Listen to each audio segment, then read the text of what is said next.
free will. Bago po lahat tayo ay manalangin. Patuloy. Yung ginawa ko po kanina is one of the example ng paggamit po natin ng kalayaan o free will. No? Napakahalaga po sa ating mga Kristiyano na maunawaan kung ano po ba ang ibig sabihin ng malayang kalooban o free will. Next slide po. Ibig sabihin, ano po ba ang free will? Ang free will po ay kaloob ng Diyos sa tao na magkaroon ng kakayahan, pumili, at malayang magpasya, magmahal, at sumunod. Napakasimpleng analogy lang po yung pinakita ko kanina. Pwede ko bang gamitin yung gitara ng ganon? Pwede, pero hindi tama. Kailangan po natin maunawaan kung anong ibig sabihin ng free will at napakahalaga po nito sa ating mga Kristiyano. No? Kailan po ba binigay yung free will?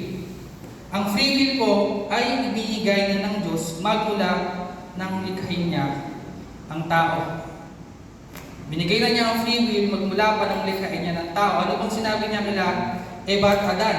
Na pwede nilang kainin lahat ng bungang kahoy maliban sa isang puno.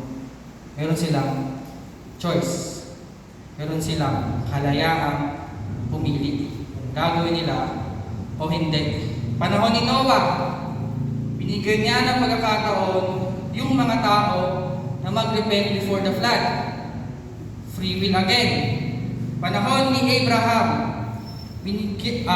nangako ang Panginoon kay Abraham na bibigyan siya ng anak kay Sarah. Ngunit nagmadali si Abraham at nagkaroon siya ng anak sa kanyang katulong.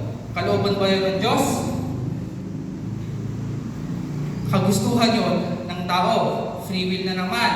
Panahon ni Moses, yung mga Israelita, sabi sa, hindi ko po nalagay yung verse dyan, sabi po sa Deuteronomy chapter 30 verse 1, pinakita ng Diyos sa kanila yung blessings at curses, mga pagpapala at mga sumpa kapag sumunod sila, hindi. At sinabi ng Panginoon, pumili kayo kung ano ang nais nyo. Free will again. Panahon, nung nakalat sila, nabihag sila, free will again yun. Bakit sila nasakop ng mga bansang foreign countries? Dahil hindi sila sumunod sa Panginoon. Free will again. Sa panahon natin ngayon, mayroon tayong kalayaan na gawin kahit na ano gusto natin. Mayroon tayong kamay na pwede natin gamitin palehans at pangtulong sa kapwa, pero mas pinipili natin gamitin itong panakit sa kapwa.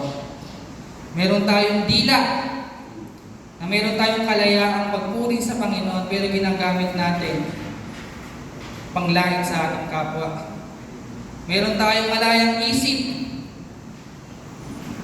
na dapat ang iniisip natin is para sa kaluguran ng ating Panginoon, pero mas iniisip natin yung mas makakabuti sa ating sarili.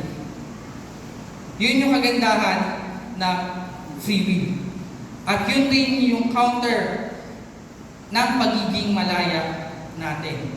Pero sa tingin natin, bakit binigyan ng Diyos ang tao ng kalayaan o ng free will if alam niya na magiging ganito ang tao? Kasi alam natin, sabi ni Pang Diyos, God was all-knowing. Kung alam niya ang tao ay magiging masama, bakit binigyan pa niya ng kalayaan ang mga tao na magkaroon ng sariling pagpapasya? Sapagkat nang likain ng likain ng Diyos ang tao, ang nais niya ay fellowship at interaction sa tao. You cannot force fellowship and love kung robot naman yung nais mo magbigay sa iyo.